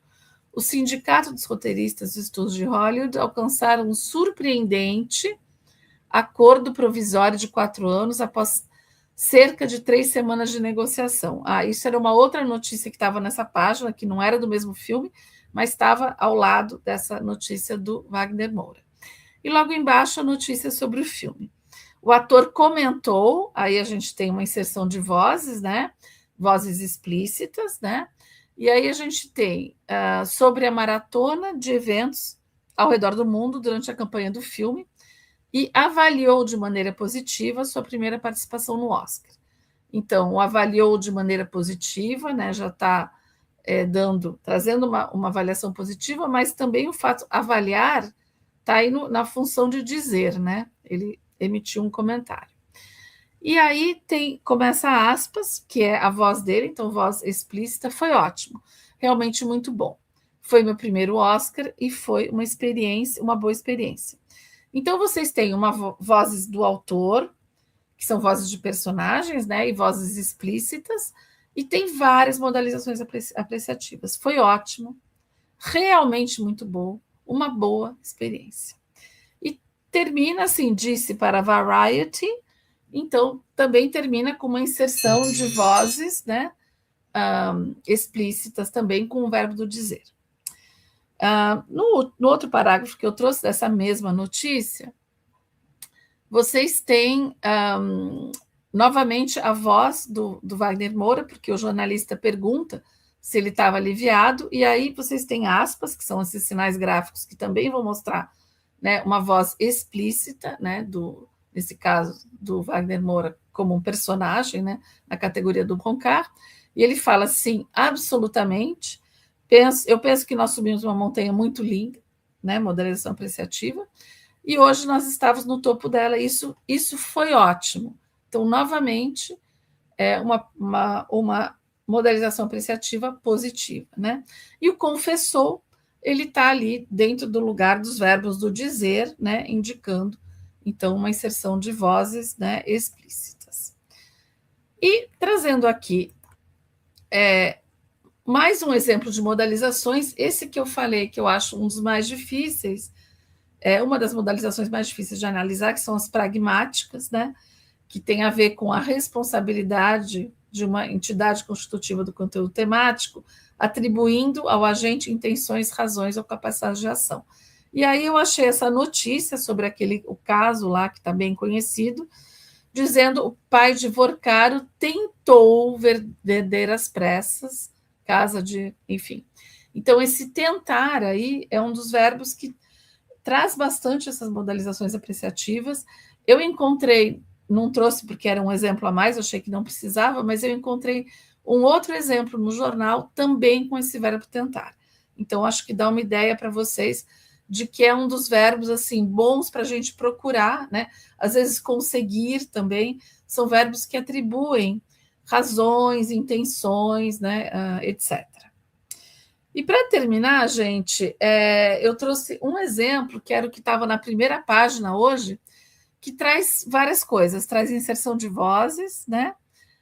Várias maneiras de inserir as vozes. Então, vocês têm as vozes de personagens, né? Então, se a gente usar as categorias do Roncar, o Trump vai ser um personagem, e a gente tem discurso direto, indireto e discurso segundo. Então, vocês têm Trump diz que, então vocês têm aí um discurso indireto, né? Mas vocês têm também aqui nas aspas, vocês têm o discurso direto, o travessão Donald Trump em publicação na Truth Social. Então, aí vocês, né, as aspas indicam, né, um discurso direto. E vocês têm os discursos segundo também, já segundo o Ministério da Defesa do Kuwait. Então, vocês têm inserção de vozes pelo discurso segundo.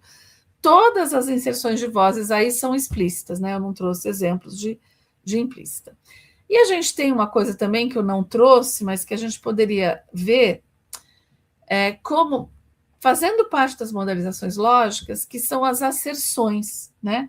Porque as asserções, elas trazem um grau de certeza muito grande, né? Então, quando a gente lê essa citação do Trump, quando ele diz um país que fornecerá armas militares será imediatamente taxado, não haverá exclusões, esse futuro, né, junto com o advérbio imediatamente, dá um grau de certeza muito alto. Então, a gente poderia dizer que dentro das modalizações lógicas é uma asserção, não tem uma marcação tão explícita, mas está atribuindo um grau de certeza, né, para o comentário que está sendo feito, né? Bom, eu dei aqui alguns exemplos para vocês, né? Claro que não é nada totalmente completo nem exaustivo. Eu espero que contribua, né? Que esses exemplos contribuam aí para ajudar na interpretação de textos. E eu posso dizer que, assim, ao trazer para a sala de aula, eu acho que o importante é variar os gêneros, né? Eu trouxe aqui gêneros diferentes, variar os gêneros, expor os alunos realmente como que esse gênero aparece no entorno, ele está ao lado do quê?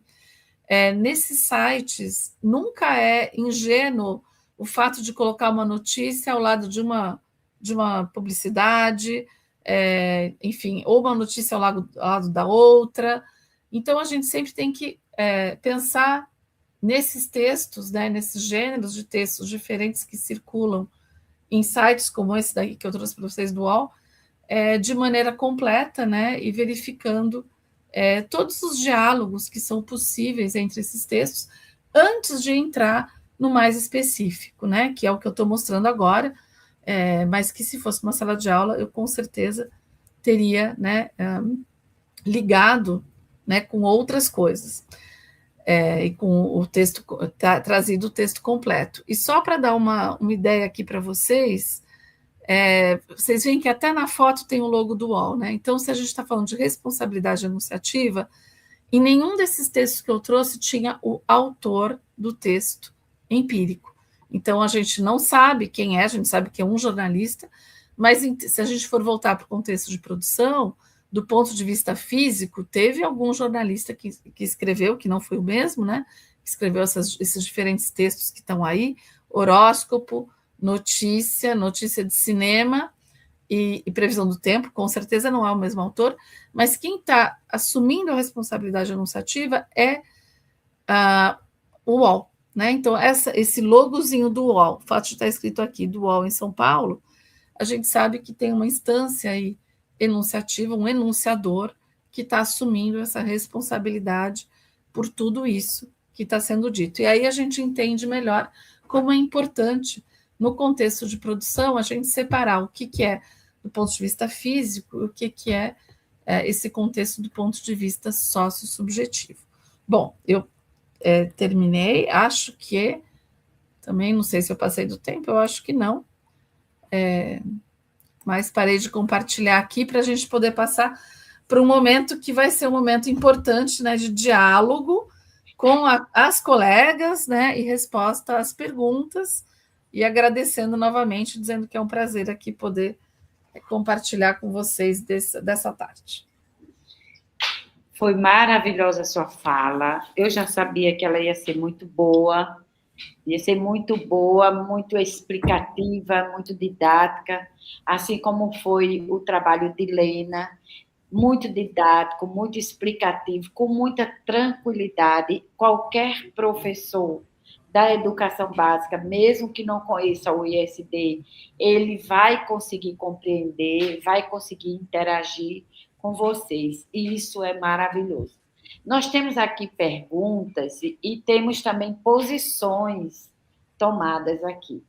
Então, como as duas falaram sobre vozes e modalização, mesmo que Lena Lúcia tenha acentuado as questões das vozes e Eliane Lousada as questões da modalização, eu vou fazer o seguinte, eu vou fazer as perguntas e vocês vão ficar à vontade para responder. Por exemplo, se Eliane quiser responder e Lena Lúcia quiser completar, ou vice-versa, tá? Pode ser assim? Vou começar por uma pergunta, vou começar pelo final, né? Não colocaram nenhum aqui, mas eu vou começar pela última, que foi feita pela Camila. Ela se dirige mais a Eliane, mas também, Lena, fica à vontade.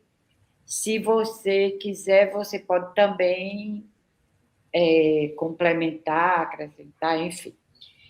Eliane, gostaria que você falasse um pouco mais da relação entre os parâmetros do contexto de produção e as modalizações. Na verdade, você fala um pouco, mas aqui, durante a sua fala, você traz essa importância. Mas, se você quiser completar, fique à vontade. Bom, eu acho o seguinte, o contexto de produção, né, tanto físico quanto sócio-subjetivo, eles têm um impacto em todos os aspectos do texto. Não dá para a gente falar de um impacto só nas modalizações, né? Então, nas minhas aulas, eu costumo falar para os alunos, né? Eu costumo mostrar em cada parte da textualidade como é que a gente percebe o contexto de produção em cada aspecto da textualidade.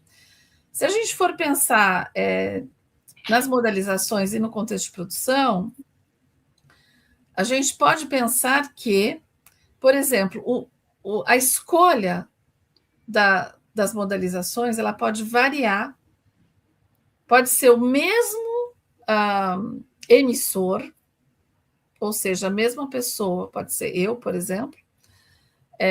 Então, eu posso falar o mesmo conteúdo temático, mas eu posso dar nuances diferentes conforme a situação de produção. Então, um aspecto que para algumas pessoas possa parecer interessante, eu posso trazer um valor de interesse para essas pessoas, né? Ou posso tirar esse valor de interesse para um outro público. Então, por exemplo, se eu pegar a questão do vai chover hoje, né? Eu não sei se vocês têm isso, né? Aí em Fortaleza, aqui a gente está com aquele negócio da defesa civil, que a gente recebe um alerta todas as vezes que vai ter uma chuva muito forte e tal. Por exemplo, ontem, né, a gente recebeu isso à tarde. Então, por exemplo, só que às vezes às vezes a chuva forte acontece, às vezes não acontece, né? Então eu posso, para algumas pessoas em bairros que eu sei que vão ser atingidos, eu posso usar uma modalização que vai falar: você não deve sair de casa hoje, porque com certeza vai chover muito forte nesse bairro, né? Ou eu já comentei com algumas amigas que às vezes isso daí não funciona. Então eu posso falar assim, ó, nem se incomode com a gente recebeu esse alerta, mas, né, não a probabilidade que chova é muito pequena, pode sair de casa. Então, eu vou falar uma coisa completamente diferente, é o mesmo produtor físico, o mesmo emissor, mas que em diferentes contextos de produção vai escolher modalizações diferentes em função do destinatário e do objetivo, né? Mas, enfim, esse é um exemplo que eu consegui pensar agora, mas eu acho que tem a ver, né, a questão do contexto de produção com todos os aspectos da textualidade. Ok, muito obrigada. Lena Lúcia quer completar, falar mais alguma coisa? Antes que eu passe para outra. Eu quero, viu, Eulália, está me ouvindo? Estou sim.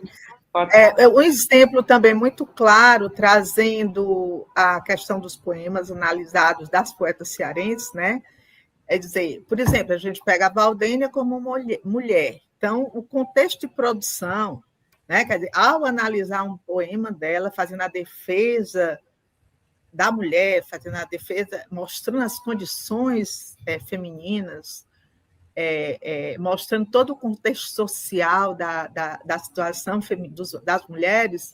Então, aí já são parâmetros que a gente já vê na produção, na voz dela, nas modalizações que ela vai, sobretudo as pragmáticas, né, que ela vai utilizar, do poder do DVC, etc. Então, eu acho que esses parâmetros eles são fundamentais a serem analisados, e é por isso que, antes de apresentar a análise linguística discursiva, né, dos elementos das vozes, dos modalizadores, no trabalho eu mostrei toda uma história das poetas, porque ali você tinha muitas pistas do contexto de produção, né, dos poemas produzidos. Ok, muito obrigada, Lena. Aí a gente agora vai passar para uma pergunta de Luciana Lopes.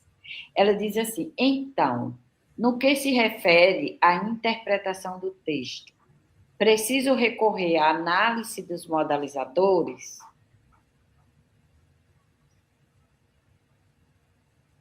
Vocês entenderam o quê? É porque ela está fazendo a tese e está trabalhando as vozes na tese. Aí ela pergunta: então, no que se refere à interpretação do texto, né, a análise dela, preciso recorrer à análise dos modalizadores? Essa modalização do preciso recorrer, né? É assim, não é que seja o preciso recorrer, mas é importante que recorra à análise das modalizações, a gente chama as modalizações, né? Por quê? Porque elas são, como a Eliane bem nos explicou, né? As modalizações, elas trazem elementos importantes para a interpretação, porque trazem elementos dos mundos discursivos dos produtores, porque as modalizações, elas trazem avaliações, julgamentos, né, dos enunciadores. Então, daí a importância na interpretação de fazer, inclusive a Eliane mesmo confirmando aí, quando ela fez o início da apresentação dela, que essa análise desses elementos, das modalizações, ajudava na interpretação textual. Ok. Eliane, quer acrescentar? Sim, só ia comentar bem rapidinho o seguinte, que eu acho que é sempre bom analisar tudo, e aí a gente vai olhando, a gente vai analisando tudo, vai vendo as perguntas de pesquisa, e vai vendo quais categorias, às vezes algumas elas respondem melhor as perguntas do que outras, né? Mas a gente só sabe também quando a gente analisa. Então, eu sempre acho que a gente tem que analisar tudo, assim, não precisa ser todos os dados, nem num grau muito, mas aí quando a gente vai vendo os mais importantes para responder as perguntas, a gente vai focalizando em alguns, né? Mas para saber, só fazendo Aí, pelo menos um pouco, né? aí define no final, né? Pois bem, muito obrigada. A Rita, sim, ela diz o seguinte: como se posiciona o ISD? Como se posiciona o ISD diante de uma consideração se ela deriva de um conhecimento sobre o co ou o poeta se situa no contexto literário. Espera aí,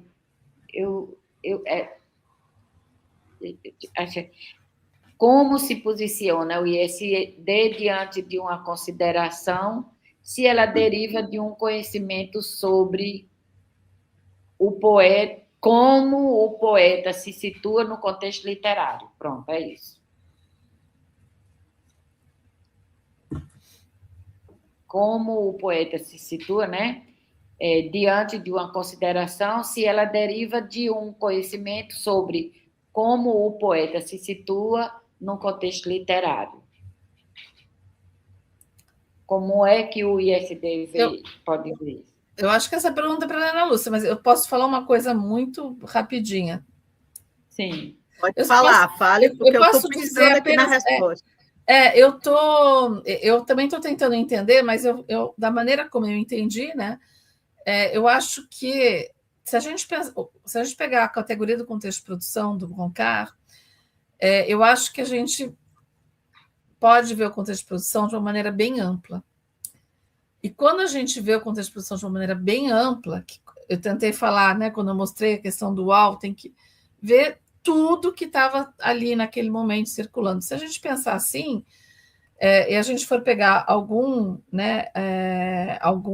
autor, né, algum escritor, eu acho que a gente tem que pegar o contexto literário inteiro, né, pensando nas relações desse autor aquelas obras que ele produziu naquele contexto. Se a gente considerar que o contexto de produção é uma coisa mais ampla, não é só aquele contexto do momento específico, né, da fala ou da escrita. Sim. Lena? Porque, assim, eu não faço uma desintegração, não é, do contexto, num sentido mais amplo, o contexto literário, né, o contexto de produção e o contexto literário. Então, na realidade, há um cruzamento desses dois contextos, né, e para que, no final, você tenha a produção. Então, por isso que eu fiquei assim, querendo entender melhor a pergunta, porque, na realidade, esse contexto literário, ele entra no contexto de produção. Não é isso, Eliane? O que você acha? Eu acho que sim. Né? Pode falar, Eliane. Não, eu acho que é isso, eu concordo. Sim. E também tem uma questão que a gente deve considerar o próprio conceito de contexto de produção, né? Porque ele é amplo. E como a Eliane colocou muito bem, ela começou pelo contexto de produção, que eu achei fantástico. Eu acho que toda análise deve começar do começo, das práticas, né? E todo contexto de produção envolve os papéis sociais, né? Quando ela vai para o mundo físico e o mundo socio-subjetivo. E esses papéis sociais, eles estão ali em movimento. Então, para responder essa questão, a gente precisa também entender o movimento do contexto externo e interno, contexto de produção, né? Ali envolvido no conto, enfim, na lenda, não sei qual é qualquer gênero, no caso. Pois bem, a Rita, sim, ela também vai se direcionar, além ela diz, ele, um parnasiano, poderia estar prevendo também, de modo especial, a reação de outros participantes diante de sua postura romântica e ainda a reação do público, que poderia estranhá-lo. Ela faz uma consideração com relação ao próprio autor, né? Exatamente, é por isso que a gente colocou, Ritaci, que a voz que ele coloca lá como voz de leitores, né, é uma voz social, que tem a ver com isso que você está dizendo também, né? Com uma postura de dizer, olha, esse romantismo de conversar com as estrelas, né? Dizem que é de tresloucado, mas é de quem ama. No final, ele associa que usar determinados elementos poéticos são ações linguageiras de quem ama. Então, é por isso que eu trouxe o poema do Olavo Bilac, porque ele tem, além dele ter esse jogo de vozes, né, ele tem esse jogo de conceitualizações também, né, de quem explicita uma ação linguageira relacionada ao momento de produção literária, inclusive, né, do que está em voga no momento. Ok, aí Camila pergunta assim, Lena, eu gostaria que você retomasse, dentro do quadro teórico, quais autores da epistemologia do ISD nós precisamos retomar para compreender os mecanismos enunciativos. Olha, nós precisamos retomar autores ligados, por exemplo, né, à psicologia com Vygotsky, com Piaget, nós precisamos retomar autores ligados à filosofia da linguagem, como Habermas, Rastier. Nós precisamos tomar linguistas como Saussure, que também traz para nós uma concepção de linguagem que é muito importante e que vai influenciar também para nós nos mecanismos enunciativos. E temos muitos autores, muitos teóricos brasileiros, os próprios teóricos nossos próximos, né, ligados, que são do ISD, e que trabalham com toda essa base epistemológica, trazem para nós essa base epistemológica, né, que vai ser Bouleyard, por exemplo, né, Bouleyard, nós temos, quem mais que a gente poderia citar? Nas minhas referências, eu coloco muitos autores dessa base, né? Inclusive autores de base marxista, né? Ok, muito obrigada. Eliane, quer completar? Sim, eu ia dizer que, assim, nessa parte, especificamente no capítulo 9, tem autores, né? Claro, além de tudo que a Helena Lúcia falou, né? Mas tem autores que ele cita especificamente, um é o Ducrot, o outro é o Genet. Ele cita também o Bakhtin quando ele fala das vozes implícitas, e tem toda... Né, Volostinov, né? Oi? O Volostinov. Pois é, mas eu estou falando da versão de 99, né? Sim. E que está, né, a questão da polifonia pelo Bakhtin, na versão de 99. Mas, além desses que ele mesmo propõe, né, o que eu ia dizer é que, para a questão das modalizações, vale a pena retomar, né, as modalizações, tal como elas foram propostas na antiguidade, para depois tentar entender as modificações que ele faz. Uma autora que às vezes ajuda bastante que é uma autora brasileira, é a Ingeborg Koch, que se vocês olharem lá, em um dos livros dela, tem até o hexágono do Blanchet, que era uma maneira de mostrar como as modalizações, né, vão do possível ao certo, né, vão da permissão ao dever, por exemplo. E em relação às vozes, eu acho que dois que ajudam bastante é a Jacqueline Autier-Revue e mesmo o Dominique Menguenot, né? Mas não estão citados aqui. Sim. Ok. E também lembrar, né, porque ela pontuou a questão epistemológica, que o ISD tem duas coisas interessantes. É um quadro teórico que tem uma construção epistemológica, né, que vai unir as ciências humanas, E também uma outra preocupação é, como a Eliane colocou logo no início aqui, e Lena reforça nas análises, né, é difícil você focalizar uma fatia da teoria do ISD. É muito difícil, um exercício muito difícil, né? Porque a gente é tudo tão interrelacionado, né? As categorias são tão interrelacionadas, como, por exemplo, existe a metáfora das camadas, e você imagina logo essas camadas, mas essas camadas não são assim, tão linear a ponto de não se tocarem e se completarem, né? Então, vamos para outra pergunta, eu acho que vai ser a última, em função do tempo. É assim, Lena, queria que você falasse mais sobre a voz do autor empírico, percebendo-o como representação na linguagem que se materializa no texto e que é diferente do autor do mundo real. Falar um pouco mais dessa categoria, né? Desse conceito de autor empírico. Porque assim, sabe, Camila, é tão diferente a gente vê, por exemplo, um poeta como Olavo Bilac, né? A gente vê e fazer a separação entre o autor real e o autor, o eu empírico que ele coloca no poema.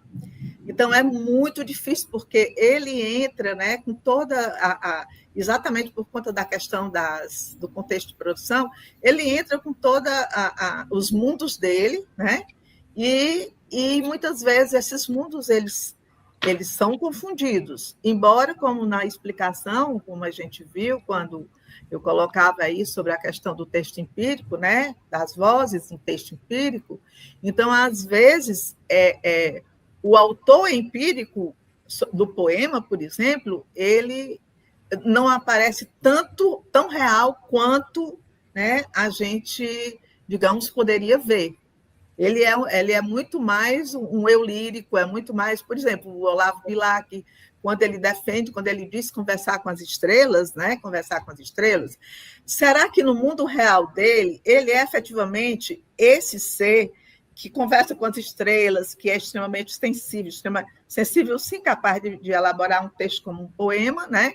Mas será que ele é essa pessoa de parar e ver um pássaro aqui, como eu vi hoje de manhã, um beija-flor, ali na minha janela, e ficar o tempo todo só imaginando e tal, como eu poderia, digamos assim, escrever sobre aquele pássaro, né? Então, assim, fica difícil, porque a sua pergunta é o que é diferente do autor do mundo real e diferente do autor no mundo, na sua produção como eu lírico, né? Ok. Muito bem. Liane, quer fazer alguma consideração, a complementação? Não, acho que não. Acho que até pensando no tempo, né? Nem vou. Exatamente. Tem só um comentário que não é pergunta, mas como é o último, diz assim: só um comentário. Tantas vezes elogiamos diversas figuras de linguagem em um poema, e quem o escreveu diz que sua construção foi mera casualidade. Então, assim, com essa provocação, eu acho ótimo, porque a gente não está aqui para concluir nenhum debate, mas para mas Eulália, deixa eu só lembrar uma coisa, que a Valdênio disse isso para mim, quando eu fui apresentar as análises do poema dela, ela disse, ela muito emocionada, ela disse, como você viu coisa que eu não imaginava que eu ia propiciar isso, né? Isso acontece.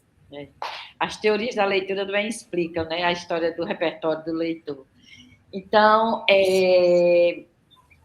o último momento é um espaço que a gente sempre deixa para que cada um de vocês façam as últimas palavras da tarde nesse projeto nosso. E eu passo a palavra para a Lena, porque foi a primeira, depois para a Eliane. As últimas considerações, digamos. Aí eu queria, sabe o quê? Ouvir primeiro a Eliane. Pode ser, Eulália, eu posso te desobedecer. Olha, aqui nós somos bem democráticas. Eu quero ver a Eliane, que é a nossa convidada, e aí eu quero... Vai lá, Eliane. Tá, não, eu só queria dizer, assim, que foi muito bom estar presente aqui, né? Queria, de novo, parabenizar essa iniciativa. Eu acho que é realmente um ciclo formativo, né?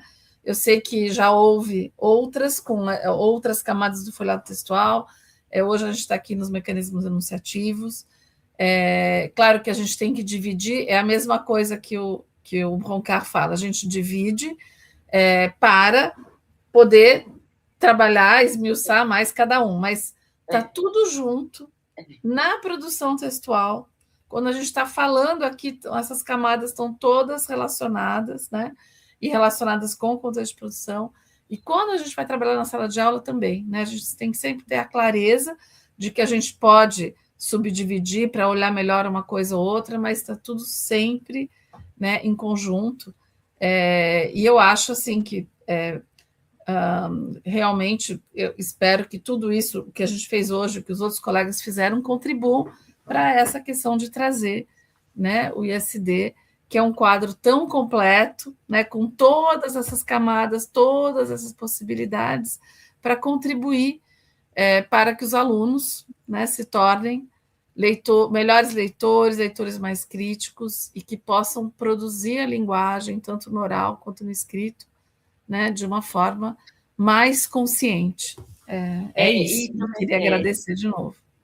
Obrigada. E também uma coisa muito interessante é sempre a fala que a gente está trazendo aqui, cada encontro.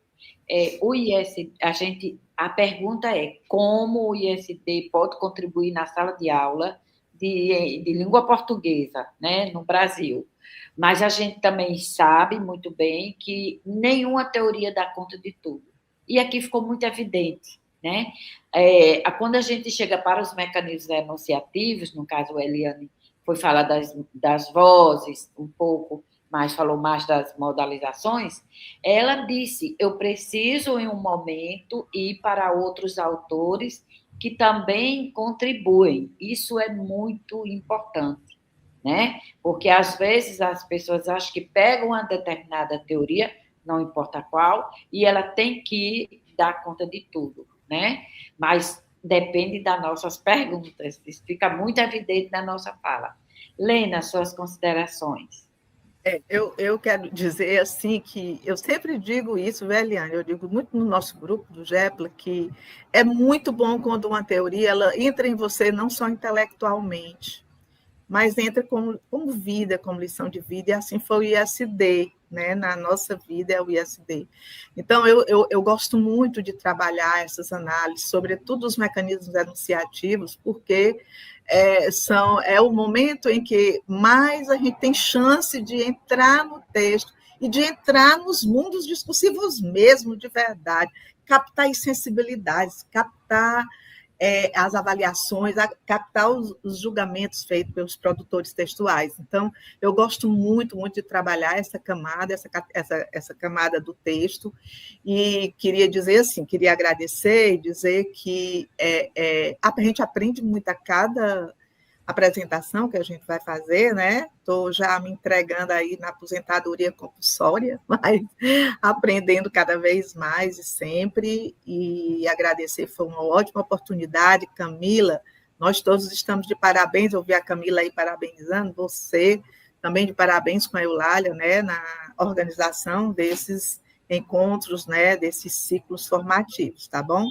Muito obrigada, foi um prazer imenso estar aqui.